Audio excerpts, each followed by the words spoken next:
ஒரு ஃபேமிலி ஒரு வெக்கேஷனுக்காக போறாங்க. பட் அவங்க முன்ன பின்ன தெரியாத ஒரு ஆளுக்கு வீட்டுல இடம் கொடுக்கும் போதுதான் ஒரு விபரீதமான விஷயம் நடக்குது. அந்த ஆளு அந்த ஃபேமிலியை கண்ட்ரோல் பண்ணி டார்ச்சர் பண்ண ஆரம்பிக்கிறான். பட் அந்த ஆளு அந்த ஃபேமிலியோட மோசமான ரகசியங்களை வெளியெடுத்துட்டு வரான். இதனால அந்த ஃபேமிலிக்குள்ள என்ன நடந்தது, யார் அந்த ஆளு எதுக்காக அப்படி செய்யறான், கிளைமேக்ஸ்ல அந்த ஆளை பத்தின ஒரு ட்விஸ்ட கொடுப்பாங்க பாருங்க. அது தெரிஞ்சா நீங்களே ஷாக் ஆயிடுவீங்க. அந்த அளவுக்கு ஒரு த்ரில்லிங்கான படத்தை தான் நம்ம இன்னைக்கு பார்க்க போறோம். இந்த படத்தோட பேரு மலிஷியஸ். இது 2023 ரிலீஸ் ஆன ஒரு சஸ்பென்ஸ் த்ரில்லர் மூவிங்க. கிளைமேக்ஸை மிஸ் பண்ணாம பாத்துருங்க. ஏன்னா கிளைமேக்ஸ்ல தான் உங்களுக்கு ஒரு உண்மையை சொல்லுவாங்க. நீங்க என்னோட சேனலுக்கு புதுசா இருந்தா மறக்காம சேனலை சப்ஸ்கிரைப் பண்ணிட்டு அப்படியே என்னோட வாய்ஸுக்காக ஒரு லைக் கொடுத்துருங்க. ஏற்கனவே நீங்க நம்மளோட சப்ஸ்கிரைபரா இருந்தா தொடர்ந்து உங்களோட ஆதரவை எனக்காக கொடுங்க.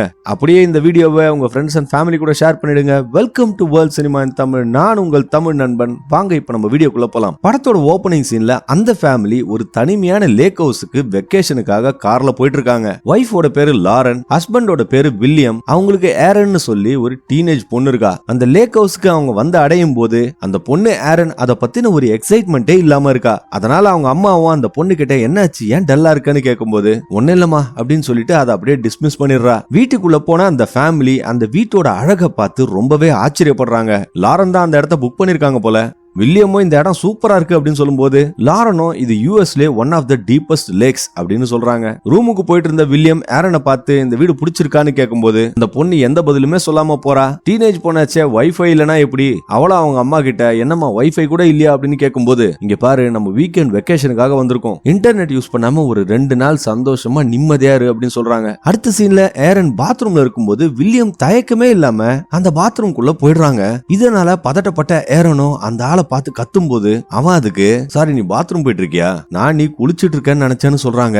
ஏரனோ அந்த ஆளை வெளியே போக சொல்லி கோவமா கத்தி அந்த ஆளை வெளியே அனுப்பிச்சிடுறா. அந்த ஆளை வெளியே போயிட்ட அப்புறம் ஏரன் மனசுக்குள்ள ஏதோ நினைச்சுக்கிட்டு அழ ஆரம்பிக்கிறாங்க. வீட்டுக்குள்ள லாரன் அந்த ஃபேமிலிக்காக ஒரு மீல் ரெடி பண்ணிட்டு இருக்காங்க. அப்ப அவங்க வில்லியமுக்கு தெரியாம லிக்கர் குடிச்சிட்டு இருக்காங்க. வில்லியம் அங்க வர சத்தம் கேட்ட உடனே அவங்களாம் அந்த லிக்கர் பாட்டில மறைச்சு வச்சிடுறாங்க. வில்லியம் அவங்க கிட்ட நான் ஆக்சிடென்ட்ல ஏரனோட பாத்ரூம்குள்ள போயிட்டேன், அதுக்கு அவன் என்னவோ அவ்வளவு கோவமா ரியாக்ட் பண்றா அப்படின்னு சொல்லிட்டு இருக்கான். அவன் ஏன் அந்த மாதிரி பிஹேவ் பண்றா, ரீசெண்டா தான் அவளுக்காக பல லட்ச ரூபாய் செலவு பண்ணி காலேஜ் எல்லாம் சேர்த்திருக்கேன், அந்த நன்றி கூட இல்லாம அப்படி பிஹேவ் பண்றா அப்படின்னு சொல்லிட்டு இருக்கான். இப்பதான் நமக்கு ஒரு விஷயம் சொல்றாங்க.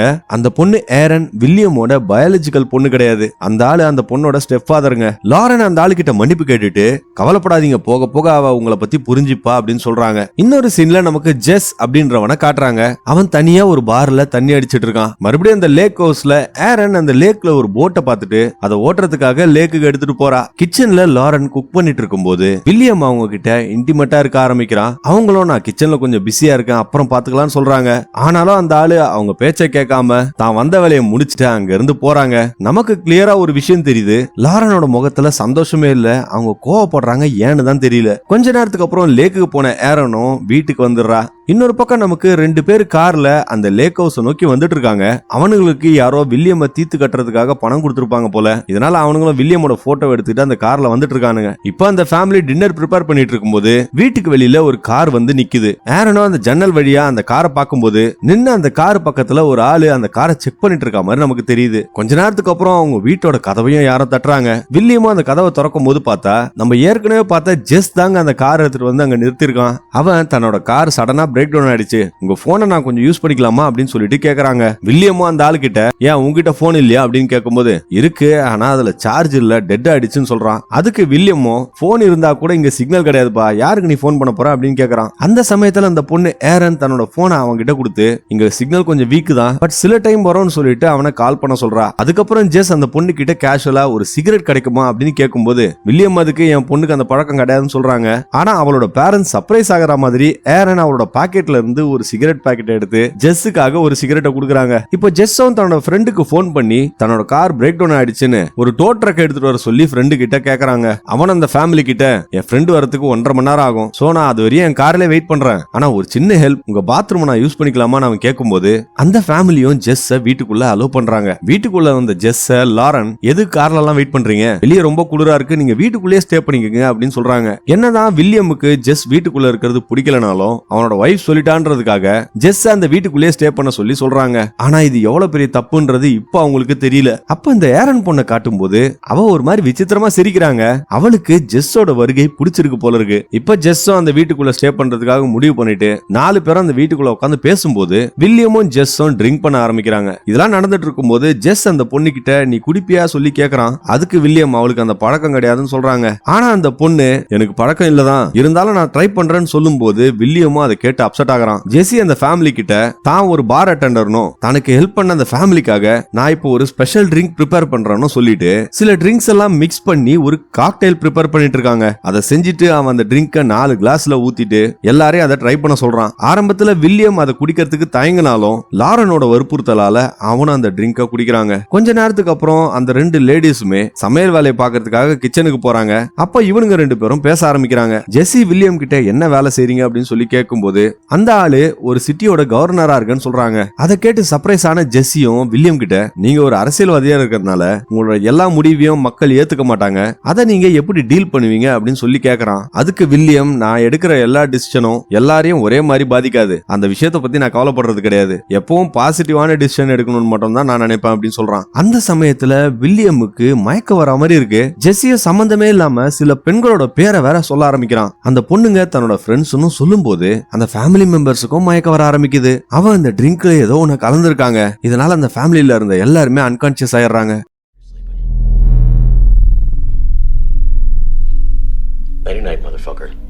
இப்போ அந்த சீன் நைட்டுக்கு ஷிஃப்ட் ஆகும்போது அந்த ஃபேமிலியே அந்த ஹால்ல இருந்த சோஃபால கட்டி போடப்பட்டிருக்காங்க. அவங்களுக்கு முன்னாடி ஜெஸ் ஒரு சேர்ல உட்காந்துக்கிட்டு ஆக்ரோஷமா டின்னர் சாப்பிட்டுட்டு இருக்கான். அவன் சடனா எழுந்து போய் லாரனை கன்னத்துல முத்தம் கொடுத்துட்டு வில்லியமோட கன்னத்திலே அரைறாங்க. ஜெஸ்ஸி இப்போ அந்த ஃபேமிலி கிட்ட இப்போ நம்ம ஒரு கேம் விளையாட போறோம், அதோட ரூல்ஸ் எல்லாம் நான் சொல்றேன். நான் வில்லியம் கிட்ட 3 கேள்விகள் கேட்பேன், அதுக்கான பதில்கள் எனக்கு தெரிஞ்சாலும் அவன் எவ்வளவு நேர்மையா பதில் சொல்றான்றதான் நான் டெஸ்ட் பண்ணுவேன் அப்படின்னு அவன் சொல்லிட்டு அந்த வீட்டோட விண்டோஸ்ல இருக்கிற எல்லா ஷீல்டையும் மூடுறாங்க. அப்பதானே இவன் உள்ள பண்ற எதுவுமே வெளியே தெரியாது.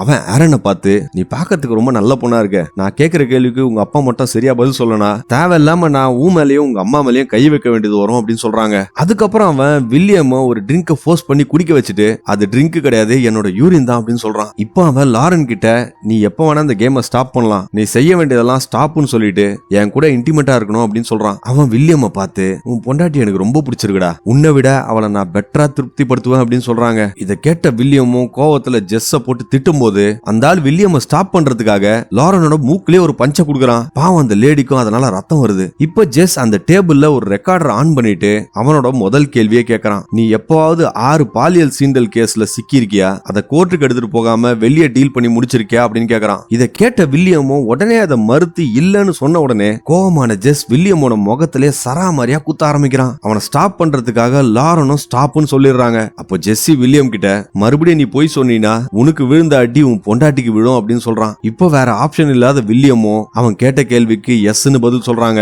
இதை கேட்டு சாட்டிஸ்ஃபை ஆன ஜெஸ்ஸும் ஆரன் கிட்ட போய் அவளோட கட்டை அவுத்து விடுறான். அதை செஞ்சுட்டு அவன் அந்த பொண்ணை எங்கேயோ தூக்கிட்டு போறாங்க.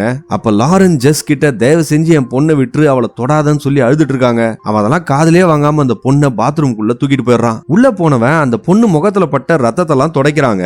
அதுக்கப்புறம் அவன் அந்த பொண்ணோட கையில இருந்த கட்டை அவுத்து விட்டுட்டு அவளோட ரிஸ்ட்ல பாக்கும்போது கத்தியால இருக்கப்பட்ட நிறைய மார்க்ஸ் இருக்கு. இதுல இருந்து அவன் என்ன புரிஞ்சுக்கிறானா இந்த பொண்ணு தன்னை முடிச்சுக்கிறதுக்கு நிறைய தடவை ட்ரை பண்ணிருக்கா. அந்த சமயத்துல ஜெஸ்ஸுக்கு அந்த வீட்டுக்கு வெளியே ஏதோ ஒரு கார் சத்தம் கேட்ட உடனே யாரா இருக்கும்னு பாக்குறதுக்காக வேகமா அவன் ஓடி போய் அந்த வீட்டோட மெயின் டோர் ஓபன் பண்றாங்க. வெளியே ஏற்கனவே நம்ம பார்த்தோம் பாத்தீங்களா, அந்த 2 பேர் வந்து நிக்கிறானுங்க. அவனுங்க ஜெஸ் கிட்ட நாங்க வில்லியம்னு ஒரு ஆளை தேடி வந்தோம் அப்படின்னு சொல்றானுங்க. அதுக்கு அவன் நீங்க ராங் அட்ரஸ்க்கு வந்திருக்கீங்க போல, அந்த பேர்ல யாரும் இங்க இல்லன்னு சொல்றாங்க. ஆனாலும் அவனுங்க இல்லையே கரெக்டான அட்ரஸ் தான் வந்திருக்கோம் அப்படின்னு சொல்லும் போது இல்லீங்க நீங்க தப்பான அட்ரஸ்க்கு வந்திருக்கீங்க, நான் என் கேர்ள் ஃபிரெண்ட் கூட இருக்கேன், தயவு செஞ்சு டிஸ்டர்ப் பண்ணாம கிளம்புங்க அப்படின்னு சொல்றாங்க. இப்போ அந்த ஆளுங்க கிளம்புனதுக்கு அப்புறம் ஜெஸ் மறுபடியும் அந்த பொண்ணை கூட்டிக்கிட்டு வந்து லிவிங் ரூம்ல உட்கார வச்சு கைய கட்டிடுறான். 2வது கொஸ்டினா ஜெஸ் வில்லியம் கிட்ட உனக்கும் லாரனுக்கும் கல்யாணம் ஆனதுக்கு அப்புறம் நீ வேற ஏதாவது லேடி கூட இருந்திருக்கியா அப்படின்னு சொல்லி கேக்குறாங்க. வில்லியமும் அந்த கேள்வியை கேட்டுட்டு பதறி போய் யோசிச்சுக்கிட்டே எஸ்ன்னு சொல்றான். இதை கேட்ட லாரனும் ஷாக் ஆயிடுறாங்க. இதை கேட்ட ஜெஸ்ஸும் கை தட்டி அவனோட நேர்மையா பாராட்டுறாங்க.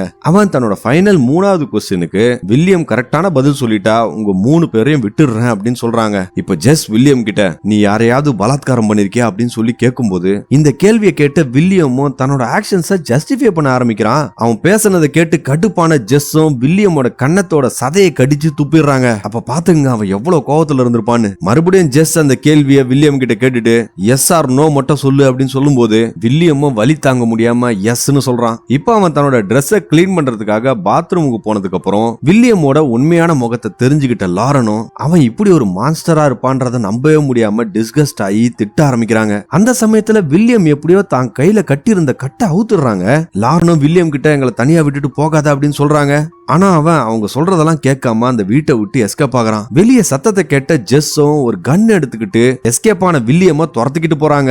அவனை தேடி காட்டுக்குள்ள ஓடின ஜெஸ்ஸும் ஒரு கட்டத்துல வில்லியம கண்டுபிடிச்சு அவனை அடிச்சு வீட்டுக்குள்ள கூட்டிட்டு போக ட்ரை பண்றான். அந்த சமயத்துல ஏற்கனவே வந்த அந்த 2 பேர் அந்த வீட்டை விட்டு கிளம்பாம அங்கேதான் இருக்கானுங்க போல. அவனுங்க இந்த இடத்துல வந்து நிக்கிறானுங்க. அப்போ வில்லியம் அந்த 2 பேர்கிட்டயும் என்ன காப்பாத்துங்க, என் ஃபேமிலியை இவன் வீட்டுக்குள்ள கடத்தி ஹாஸ்டேஜஸா வச்சிருக்கான் அப்படின்னு சொல்றான். அவனுக்கு 2 பேரும் ஜெஸ் கிட்ட டேய் நாங்க 2 பேரும் இவனை கொல்றதுக்காக தானே வந்தோம், அதனால அவனை எங்க கிட்ட நீ கொடுத்துட்டு உன் வேலையை பார்த்துட்டு போன்னு சொல்றானுங்க. இதை கேட்டுட்டு வில்லியமும் ஷாக் ஆகிறான். அந்த சமயத்துல இப்ப 3 பேருக்குமே ஒரு கன் ஃபயரிங் சண்டை நடக்குது. இந்த கிரிட்டிக்கலான ஆப்பர்ச்சுனிட்டியை யூஸ் பண்ணி வில்லியமும் அங்க இருந்து எஸ்கேப் ஆகி ஓட ஆரம்பிக்கிறான். இவனுங்க 3 பேரும் ஒருத்தனுக்கு ஒருத்தன் துப்பாக்கியால சுட்டு சண்டை போட்டுட்டு இருக்கும்போது ஜெஸ் எப்படியோ அந்த 2 பேர்ல ஒருத்தனை சுட்டுறாங்க. அவன் வில்லியம பிடிக்கிறதுக்காக ஓடும்போது அந்த இன்னொரு ஆள் இவனை தடுக்கிறான். இதனால இவங்க 2 பேருக்குள்ள ஒரு பயங்கரமான சண்டை நடக்குது. சண்டையோட முடிவுல ஜெஸ் எப்படியோ அவனை அடிச்சு போட்டுட்டு வில்லியம தேடி ஓடுறான். இப்ப ஓடி போன வில்லியம் ஒரு வழியா ஹைவேவை வந்து அடைஞ்சிடுறாங்க. அவன் தப்பிச்சுட்டதான நினைக்கிறான். ஆனா அவனோட போதாத காலம் அந்த நேரத்துல எந்த ஒரு வண்டியும் வரல.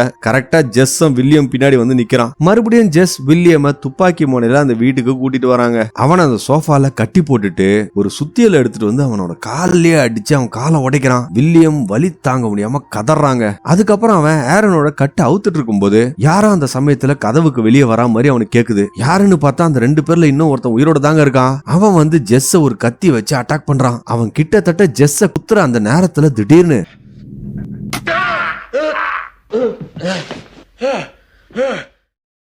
அந்த பொண்ணு ஏரன் அந்த அடிச்சிட்டு இருந்த அந்த ஆளை கத்தியால குத்தி கொன்னுறாங்க. இத பார்த்த வில்லியமும் அந்த பொண்ணு கிட்ட அப்படியே அந்த கத்தியால அவனையும் குத்து அப்படின்னு சொல்றான். ஆனா ஜெஸ் அந்த பொண்ணை எப்படியோ காம் பண்ணி அந்த கத்தி அவ கையில இருந்து புடிங்கிடுறான். அதுக்கப்புறம் அவன் அந்த பொண்ணை ஒரு பெட்ரூம்ல கூட்டிட்டு போயிட்டு அவளை படுக்க வச்சு அவ காதுல ஒரு இயர்போன்ஸ மாட்டி வெளியே எது நடந்தாலும் அதை பத்தி கவலைப்படாத, நீ ஜாலியா பாட்டு கேட்டுட்டு அப்படின்னு சொல்றான். இப்போ மறுபடியும் அந்த ஹாலுக்கு போன ஜெஸ் வில்லியம் கிட்ட 4வதா ஒரு எக்ஸ்ட்ரா கொஸ்டினை கேட்க போறேன்னு சொல்லி கேக்குறாங்க. இது கொஞ்சம் கஷ்டமான கேள்விதான், நான் அதை கேட்க கூடாது, இருந்தாலும் நான் கேட்க வேண்டிய கட்டாயம் அப்படின்னு சொன்ன உடனே வில்லியமும் ஜெஸ் என்ன கேள்வி கேட்க போறான்னு தெரிஞ்சுக்கிட்டு நான் எல்லாத்தையும் மறந்து திருந்தி வாழலாம்னு சொல்லிதான் என் ஃபேமிலி இந்த வெக்கேஷனுக்கு கூப்பிட்டு வந்தேன் அப்படின்னு சொல்றான். ஆனா அதுக்கு ஜெஸ் வில்லியம் கிட்ட நீ திருந்தி வாழலாம்பா, ஆனா நடந்த விஷயம் நடந்தது தானே, அதை யாராலையும் மாத்த முடியாதுல்ல அப்படின்னு சொல்றாங்க. ஜெஸ் வில்லியம பார்த்து நீ உன் மக கிட்ட தப்பா நடந்துக்க ட்ரை பண்ணிருக்கியா அப்படின்னு சொல்லி கேக்குறாங்க. இதை கேட்ட லாரனும் இப்படி ஒரு காரியத்தை இவன் பண்ணிருக்கானான்னு சொல்லி பயங்கர ஷாக் ஆயிடுறாங்க. அப்போ வில்லியம் ரொம்ப திமிரா அவ என்னோட பயாலஜிக்கல் பொண்ணு கிடையாது, சோ அதனால என்ன தப்பு அப்படின்னு சொல்லி கேக்குறாங்க. இதை கேட்ட ஜெஸ்ஸும் லாரனுமே ரொம்ப அருவருப்பாயிடுறாங்க. ஜெஸ்ஸும் கடைசியா வில்லியமோட கட்டெல்லாம் அவுத்து விட்டுட்டு அவனை தீத்து கட்டுறதுக்காக முடிவு பண்றான். அப்போ வில்லியம் ஜெஸ் கிட்ட நீ எவ்வளவு பணம் வேணா என்ன கேளு, நான் உனக்காக தரேன், என்ன விட்டுரு அப்படின்னு சொல்றான். ஆனா ஜெஸ் அதுக்கெல்லாம் ஒத்துக்காம உனக்கு கடைசியா நான் ஒரு சான்ஸ் தரேன், என்ன அடிச்சு போட்டுட்டு இங்க இருந்து எஸ்கேப் ஆகுன்னு சொன்ன உடனே வில்லியமும் தனக்கு மிஞ்சி இருக்கிற சக்தியெல்லாம் பயன்படுத்தி ஜெஸ்ஸ போட்டு அடிக்க ஆரம்பிக்கிறான். ஆனா அந்த ஆளுக்கு ஒண்ணுமே ஆன மாதிரி தெரியல. அவனும் பல முறை ஜெஸ்ஸோட முகத்திலே குத்தி பாக்குறாங்க. ஆனா இப்ப அவன் ரொம்ப வீக்கா இருக்கிறதுனால ஜெஸ் அவனால பலமா தாக்கவே முடியல. இப்ப ஜெஸ் வில்லியம் அடிக்க ஆரம்பிக்கிறான். லாரன் கண்ணு முன்னாடியே அவன் வில்லியம்ம ஈவரக்க இல்லாம அடிக்கிறான். வில்லியமும் அவன் மனைவி கிட்ட உதவி செய்யும்படி கேக்குறான். ஆனா லாரன் உதவி செய்யற மாதிரி இல்ல. அப்ப ஜெஸ் வில்லியமோட ஒரு எலும்பா உடைக்கிறாங்க. இந்த சமயத்துல லாரன் அதை பார்க்க முடியாம ஜெஸ்ஸ ஸ்டாப் பண்ண சொல்லிட்டு நான் கூட இன்டிமேட்டா இருக்கேன் அப்படின்னு சொல்றாங்க. இத பார்த்த வில்லியமும் அதிர்ச்சியில உறைஞ்சு போயிருக்கும் போது அவங்க வில்லியம பார்த்து இது நான் உனக்காக பண்ணல, எனக்காக தான் பண்றேன் அப்படின்னு சொல்றாங்க. அதுக்கப்புறம் அவங்க 2 பேரும் ஒரு பெட்ரூம் குள்ள போறாங்க. உள்ள போனவங்க எதுவுமே பண்ணல, அவங்கள ஒருத்தருக்கு ஒருத்தர் பாத்துக்கிறாங்க, அவ்வளவுதான். இப்ப ஜெஸ் வெளியே வந்து வில்லியம் கிட்ட ஃபைனலா பேச ஆரம்பிக்கிறான். எப்படா நீங்க எல்லாம் பவர்ல இருந்துகிட்டு உங்க இஷ்டத்துக்கு என்னென்னவோ பண்றீங்க, இந்த சட்டமும் போலீஸும் உங்களை கண்டுக்கிறதே கிடையாது, எதனால உங்களுக்கு இந்த தைரியம் வருது அப்படின்னு சொல்லி பேசிட்டு இருக்கான். நீங்க என்ன வேணா பண்ணிட்டு போங்கடா, ஆனா அதனால எவ்வளவு அப்பாவி மக்கள் பாதிக்கப்படுறாங்க தெரியுமா? அது மட்டும் இல்லாம பாவப்பட்ட எங்களை மாதிரி பொதுமக்கள் சின்ன சின்ன தப்புக்கெல்லாம் தண்டிக்கப்படுறோம். டிராபிக் சிக்னல் மீறினா தண்டனை, சும்மா ரோட்ல ஏதாவது பிரச்சனை பண்ணா தண்டனை. இப்போ உனக்கு சுத்தமா எந்த ஒரு பவரும் கிடையாது. அந்த ஃபீல் உனக்கு உனக்கு எப்படிரா இருக்குன்னு சொல்லி ஜெஸ் வில்லியமே கேக்குறாங்க. வில்லியம் அதுக்கு பதில் சொல்றதுக்கு முன்னாடி ஜெஸ் கோவமா எழுந்து போய் வில்லியமோட முகத்திலே உதைக்கிறான். அந்த சீன் கட் ஆகி அடுத்த நாள் காலையில காட்டும் போது வில்லியம்மா அந்த லேக் ஓரமா கட்டி போட்டு அந்த கயத்தோட இன்னொரு முனைய ஒரு பெரிய சிமெண்ட் பிளாக்ல ஜெஸ் கட்டி போட்டிருக்கான். கொஞ்ச நேரத்துக்கு அப்புறம் லாரன் அவன் கிட்ட நடந்து வந்து, நான் உன்னை உண்மையாவே லவ் எல்லாம் பண்ணலடா, என் பொண்ணோட பாதுகாப்புக்காக ஒரு அப்பா வேணும் தான் உன்னை கல்யாணம் பண்ண, நீ என்ன ஏமாத்துறன்னு தெரிஞ்சும் என் பொண்ணுக்காக தான் எல்லாத்தையும் பொறுத்துக்கிட்டேன், ஆனா எப்ப நீ என் பொண்ணு மேலேயே கை வச்சியோ அப்பதான்டா முடிவு பண்ண நீ உயிரோட இருக்க கூடாதுன்னு ஷாக்கிங்கா பேசுறாங்க. இந்த பாயிண்ட்ல தாங்க நமக்கு ஒரு ட்விஸ்ட கொடுக்குறாங்க. இந்த எல்லா விஷயத்தையுமே பிளான் பண்ணது லாரன், ஜெஸ், ஏரன் இவங்க 3 பேரும் தான். இவங்க 3 பேரும் சேர்ந்து வில்லியமோட வாயில இருந்து உண்மையை வரவழைக்கிறதுக்காக இந்த இடத்த புக் பண்ணி ஜெஸ்ஸ வச்சு அவனோட ட்ரிங்க்ல மட்டும் மயக்க மருந்து கலந்து அவனை அப்ரூவர் ஆக்கலாம் நினைச்சிருக்காங்க. பிளான் படி 3 கேள்விகள் தான் கேட்கணும், அதுக்கப்புறம் வில்லியமை விட்டுலாம் தான் அவங்க நினைச்சிருக்காங்க. ஆனா அன்னைக்கு பாத்ரூம்ல ஏரனோட கையில அந்த வெட்டுக்காயத்தெல்லாம் பார்த்துட்டு ஜெஸ் கேட்கும் போதுதான் அந்த பொண்ணு வில்லியம் தன்னை பாலியல் ரீதியா துன்புறுத்திருக்கான் அப்படின்ற விஷயத்த ஜெஸ் கிட்ட சொல்லிருக்கா. இதனாலதான் ஜெஸ் அந்த 4வது எக்ஸ்ட்ரா கேள்வியை வில்லியம் கிட்ட கேட்டிருக்கான். அந்த கேள்வியை பத்தி லாரனுக்கே தெரியாதுங்க. அதனாலதான் அவங்க பயங்கர ஷாக் ஆயிருக்காங்க. இதுல அவங்க மனசு உடைஞ்சு போய் தான் ஜெஸ் கூட பெட்ரூம்ல இருக்கும்போது வில்லியம தீர்த்து கட்டுறதுக்காக முடிவு பண்ணிருக்காங்க. கடைசி சீன்ல அவங்க 3 பேருமே வில்லியமுக்கு முன்னாடி வந்து நிக்கிறாங்க. நம்ம இப்ப ஆச்சரியப்படுற மாதிரி அந்த பொண்ணு ஏரன் ஜெஸ்ஸ பார்த்து டேட்னு கூப்பிடுறா. இப்பதாங்க இன்னொரு உண்மை தெரியுது, ஜெஸ் தான் ஏரனோட உண்மையான அப்பா, லாரனோட எக்ஸ் ஹஸ்பண்ட் அவரு. அதுக்கப்புறம் ஜெஸ் அந்த ஆளை யூஎஸ்லயே இருக்கிற ஒரு ஆழமான லேக்குக்குள்ள அந்த ஆளை தள்ளி விட்டு அவனோட கதையை முடிக்கிறாரு. அந்த ஃபேமிலி மறுபடியும் சேர்ந்துடுறாங்க. இதை காமிச்சுக்கிட்டே படத்தையும் முடிக்கிறாங்க. ஓகே ஃப்ரெண்ட்ஸ், வீடியோ முடிஞ்சு போச்சு. இந்த வீடியோ பத்தின கதையை பத்தி நீங்க என்ன நினைக்கிறீங்க? இவங்க எல்லாரும் செஞ்சது கரெக்டானது தானா, இல்ல இந்த கிளைமேக்ஸை வேற எந்த மாதிரி முடிச்சிருக்கலாம் அப்படின்றத கமெண்ட் செக்ஷன்ல மறக்காம சொல்லுங்க. அப்படியே என்னோட வாய்ஸ் ஓவர் எப்படி இருந்துச்சுன்றதையும் கமெண்ட்ஸ்ல சொல்லிட்டு என்னோட எஃபர்ட்டுக்காக இந்த வீடியோக்கு ஒரு லைக் கொடுத்துருங்க. நீங்க என்னோட சேனலுக்கு புதுசா இருந்தா மறக்காம சேனலை சப்ஸ்கிரைப் பண்ணிட்டு இந்த வீடியோவை உங்க ஃப்ரெண்ட்ஸ் அண்ட் ஃபேமிலி கூட ஷேர் பண்ணுங்க. மீண்டும் இதே போல ஒரு டிஃபரெண்டான படத்தோட உங்களுக்கு கூடிய விரைவில் சந்திக்கிறேன். அதுவரை உங்களிடமிருந்து விடைபெறுவது உங்களுக்காக மட்டும் வித்தியாசமான படங்களை கொண்டு வர நான் உங்கள் தமிழ் நண்பன். வீடியோ பார்த்ததற்கு மிக்க நன்றி.